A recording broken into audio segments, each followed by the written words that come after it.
Emma stood by the window, gazing at the city as Tom confessed he'd been thinking about her. They shared a drink, and he poured out his feelings, expressing how much he cared. Despite his plea, Emma decided to end their affair. As she walked away, Tom begged for one more meeting the next day, but Emma declined, citing her anniversary. The following day, Emma entered an office building and headed to her husband Mark's office. His assistant greeted her with flowers, wishing her a happy anniversary. Inside, she found a file on the desk. Opening it, she discovered a picture of the man who had robbed and attacked her. A flashback of the attack overwhelmed her. Mark, her husband, walked in, discussing her dress and suggesting a change. He noticed the photo in her hand, cautioning that it would trigger her anxiety.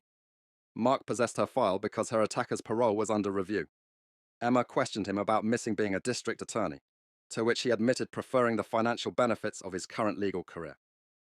Taking the elevator, Emma and Mark were joined by Tom on the next level down.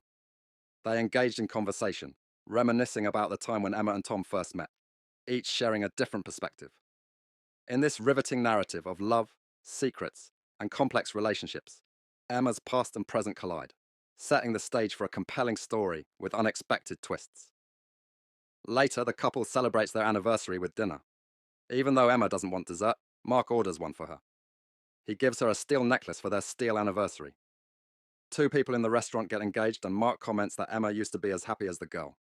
Emma gives Mark her gift, a pair of Super Bowl tickets, which he doesn't like. He puts the necklace on her and wishes her a happy anniversary. In the washroom, Emma hears the engaged girl crying.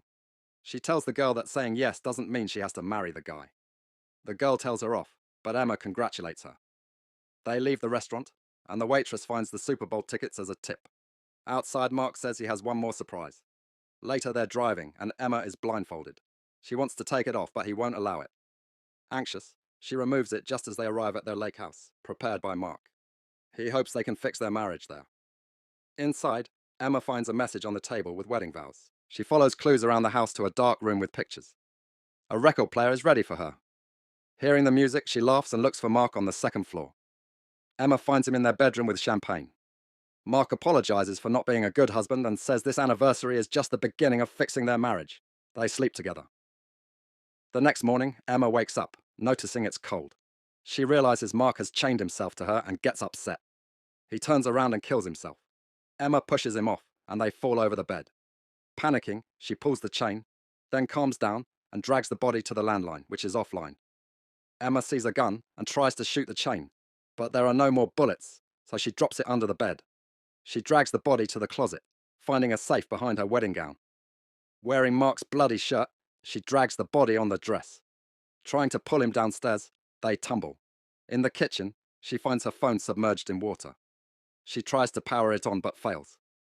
Emma searches for a blade in the kitchen but finds nothing. Emma checks the trash can and finds Mark's car keys.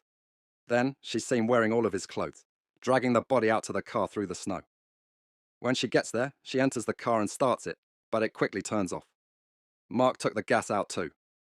The radio plays a recording of him revealing he knew about Tom. Emma drags the body back to the house, washes her face, and struggles to remove the necklace Mark gave her. She checks the basement, finding no tools. Determined, she drags the body upstairs. In the dark room, the pictures change to show her and Tom, as well as one after the attack. Emma sees her attacker's massive mugshot.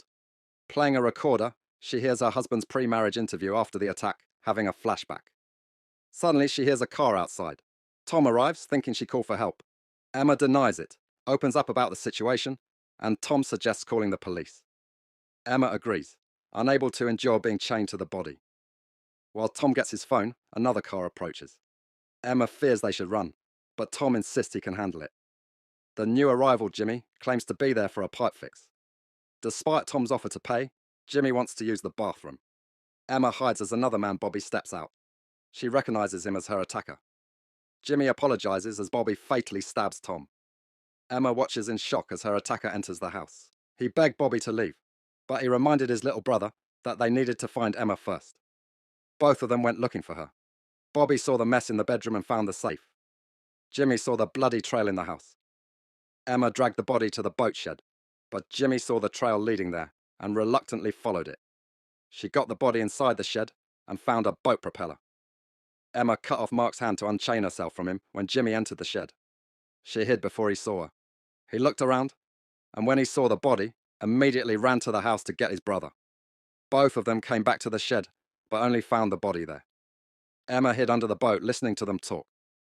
Bobby recognized Mark as the guy who hired them. He told Jimmy that they needed to find her to get the code for the safe. They left, and Emma bound her feet with pieces of the dress, then found gasoline for the boat. The brothers got back to the house. Jimmy told Bobby that they couldn't blow the safe open and that it needed a fingerprint as well as the combination. Emma dragged the gasoline to the car when she almost got caught by Jimmy, who was going to the shed to get Mark's body. She got the gasoline to the car and started pumping it. Bobby heard her in the garage and went after her. Emma heard him coming and hid just in time. When he entered, he found the gas but not her. Emma listened to his steps from under the car, and when he blew out the tires, she ran to the house, almost getting caught by Jimmy again. She got into the basement, and Bobby followed her there. Emma got trapped on the staircase between Bobby in the basement and Jimmy in front of the door. As they started closing in on her, she activated the car alarm and pulled them away from her. While the two of them were at the car, she got to the house and said goodbye to Tom. The brothers argued outside, but Bobby convinced Jimmy that they should finish the job and told him that Emma was probably still at the house. When they entered, they saw that she had taken Tom's coat and shoes. Bobby went to check upstairs, and Jimmy stayed on the first floor. Once up there, Bobby heard a noise in the attic and followed it. He thought he found Emma when she suddenly hit him over the head. Jimmy heard them and found Bobby when she hit him too and locked him in a room. Emma ran outside to Tom's car, but Bobby caught up with her. She managed to call the police, but the call lasted only a second. Bobby told Jimmy to get the body upstairs, then knocked Emma out. Emma woke up chained to Mark again. The brothers had prepared the safe, but she told them that she didn't know the combination. Bobby pinned Emma down and told her that the combination was the day that Mark proposed to her. She didn't want to tell him the date because she thought he'd kill her right afterward. Bobby threatened to cut her toes off, but Jimmy didn't like what he was doing and tried to get him to stop. Bobby pushed him away, and he found the gun that Emma dropped. He pointed it at his brother and told him to stop, then made him leave the knife and stand by the safe. Jimmy and Emma came to an agreement that she would give them the combination after he got her out of the cuffs. When that was done, Bobby dragged Mark's body to the safe, used his fingerprint and the combination, and opened the hatch. Unfortunately, the diamonds he was expecting to find inside weren't there, just a saw with a message where to find them. They realized that the diamonds were in Emma's necklace. Jimmy tried to open it, but Bobby lost patience and wanted to cut her head off and get the necklace that way.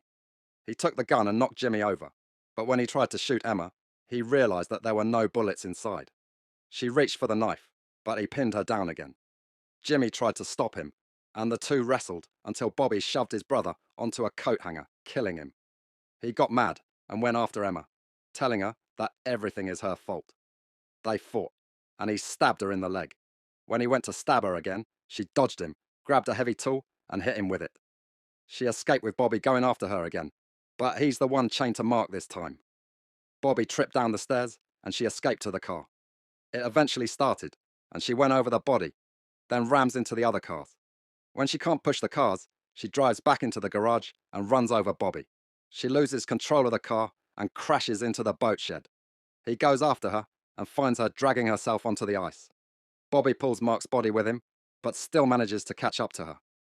They fight again, and she stabs him when the ice breaks, and all of them fall into the icy waters. Emma gets the knife out of his shoulder and incapacitates him, finally escaping his grip.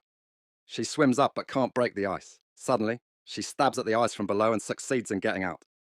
As she's lying on the ice, she takes off her ring and throws it in the water.